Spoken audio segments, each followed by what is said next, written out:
بسم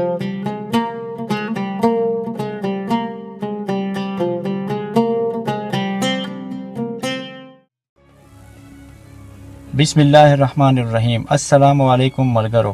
په تاریخ کې دا خبره ډیره لږو خلکو ته پته ده چې د ایسټ انډیا کمپنی هم یو وخت کې د اورنګزیب عالمگیر سره جنگ کړی و، مګر د یوې سختې ماتې وروسته مغل سلطنت د فرنګي سفیرانو لاسونه وتړل او د دربار په فرش یې سملول او معافی یې غوښتلو یې مجبوري کړل.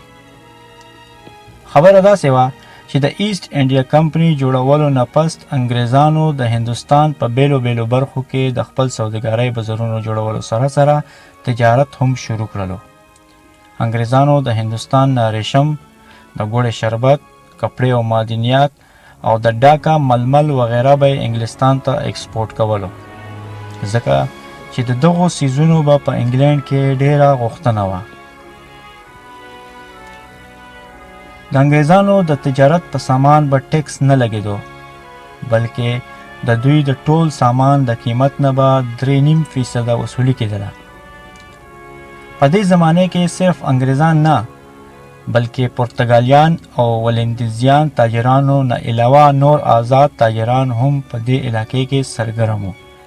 دا ټول تاجران د مغولو سره میلو شو او ځان دپاره هغه تجارتي حقوق حاصل کړل چې کوم انګریزانو ته حاصله و.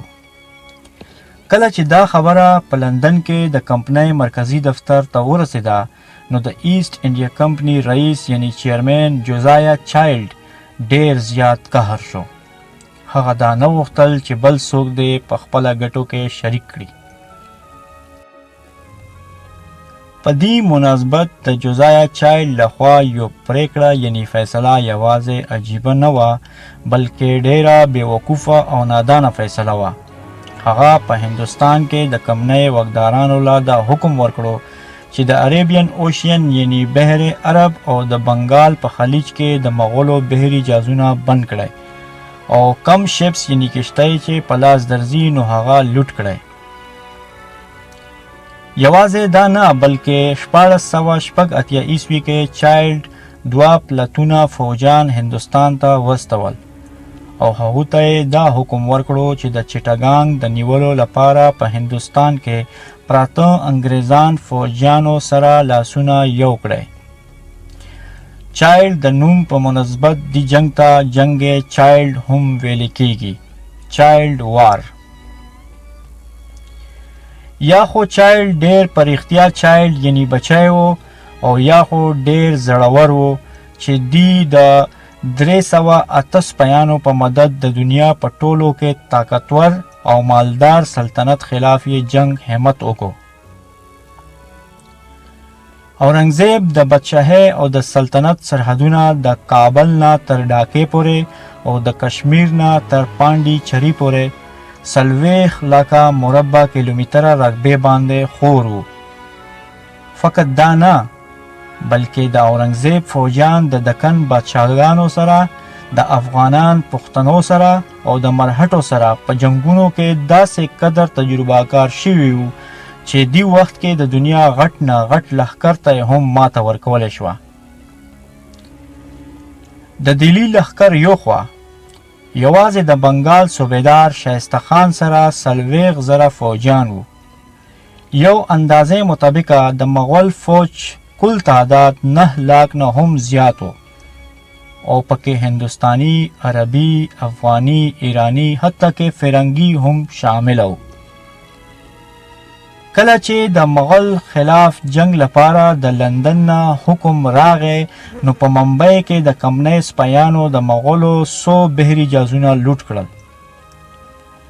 د دې په ځواب کې د مغولو یو د رنګه تک تور اډمیرل سیدي یاقوت د بحري بیړۍ په مدد سره د بمبئی محاصره وکړه. یو انګریز تاریخدان الیگزندر هیملټن په دې موقع په ممبئی کې موجود و. هغې وروستو یو کتاب ولیکلو چې په هغې کې دی دا ټوله خبره ولیکله. سیدي 20,000 سپیانو سره راغی او په نیمه شپې یې د لوی غټې توپې سره په ممبئی حمله وکړله. انګریزان وتښتېدل او په کلي کې یې پناه واخیستله. د هیملټن مطابق سیدي یاقوت د کیلې له بهر د کمنۍ ساحه لوټ کړه او د مغول بیرغ یعنی جانډا یې هلته نصب کړله. کوم انګریزان چې په مخه ورتلل هغه یې ټول کاټ کوټ کړل. کوم چې په لاس ژوندي ورغلل هغو په غاړه زنځیرونه واچول او د بمبۍ په کوڅو کې وګرځول. د بمبۍ سیمه له ډېرې مودې رسې د پرتګالي نیواک لاندې وه. کله چې د انګلستان باچا د پرتګالي شهزادګۍ سره واده وکړو نو د بندرګاه انګریزانو له د شهزادګۍ په جهیز کې ورکړه. انګریزانو هلته یو قوي قلعه جوړه کړله او تجارت یې شروع کړلو. رو رو نه صرف انګریز تاجران، سپاهیان، پادریان او نور هنرمندان دلته آباد شول بلکې ډېرو هندوستانیانو هم دلته رهایش اختیار کړلو او د ښار آبادي تیزۍ سره زیاتېدل شروع کړل. همدغه آبادي وتښتېده او په کلي کې پناه واخیستله. قلعه اوس د سیدي یاقوت په نرغې کې وه. ډېر زر د خوراک یو سیز ختمېدل شروع شول. بل خوا بیماری هم زیاتې شولې او په قلعې کې محصور انګریزان یو بل پسې مړېدل شروع شول. بله ترجیح دا وشوه چې د کمنۍ کارمندان به د قلعې نه په پټه ووتل او د سیدي یاقوت سره به په ډله شول. یوازې دا نه بلکې ډېرو خپل مذهب هم بدل کړلو او مسلمان شول. سیدي دا کولی شو چې حمله یې پې کړې وې او په قلعې یې قبضه کړې وې خو هغه دا غوښته چې د انګریزان به په خپله تنګ شي او ماته به ومني. د دې په وجه سیدي له ورایه په قلعې ګلابري کوله. همدغه صورتحال د هیواد په مشرقي حصې کې هم رامنځته شو چې د بنګال والي شایسته خان فوج په هګلي کې د ایسټ انډیا کمپنۍ قلعې محاصره وکړله او د تګ راتګ ټولې لارې یې بندې کړلې. د بنګال محاصره زر پای ته ورسېده او دواړو فریقینو په خپله کې سلا وکړله. مګر په بمبۍ کې د سلسله 15 میاشتې روانه وه. په آخره کې د انګریزانو همت بیلو او دوی خپل 2 سفیران د اورنګزیب دربار ته واستول چې د ماتې شرایط په اړه خبره وکړي. دا سفیران جارج ویلډن او ابرام نویارو. دا 2 میاشتو بې ثباته کوششونو له وروسته دوی کامیاب شول او د مغولو طاقتور بادشاه اورنګزیب عالمگیر دربار ته ورسېدل. دواړه په داسې حالت کې د بادشاه مخې له پیش شول چې لاسونه یې د مجرمانو په شان تړلي وو، سرونه یې ښکته وو او د دوی داسې ښکارېدل لکه سوالګر.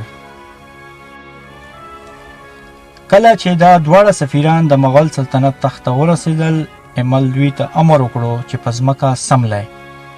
سختګیر سپینګیری باچا اورنګزیب عالمگیر خس پکړل او بیا یې ته پوښتنه وکړه چې تاسو څه غواړئ. دوی اول ښه ورته وژړل او بیا د ایسټ انډیا کمپنۍ جرمونو اعتراف یې وکړو او بخښنه یې ترېنه وغوښتله. د هغو عریضه په دې شرط ومنل شوه چې انګریزان به دې جنگ په وجه مغل سلطنت له 1.5 لاک روپۍ هرجانه ادا کوي. بیا به فرمان برداره اوسي او بمبئی کې د ایسټ انډیا کمپنۍ صدر جان چایلډ به هندوستان پرېږدوي او دوباره به په دې سیمه قدم نږدي.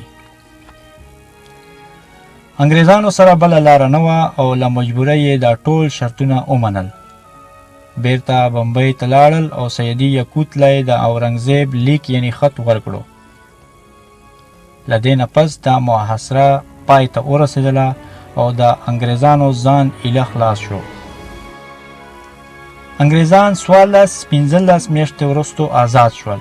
هیملټن لیکي چې د جګړې نه مخکې د بمبئی ټول نفوس 200 یا 800 ترمنځ و، خو د جګړې نه وروستو دا 80 نه زیات خلک نه و پاتې شوي. پاتې نور یا د تورې او یا د ناروغۍ د لاسه مړه شول. دلته په زړه پورې یو سوال پورته کیږي چې که اورنګزیب عالمگیر انګریزانو ته بخښنه نه وی ورکړې او دوی یې له هندوستان څخه شړلې وې نو نن به د بر صغیر تاریخ سوی.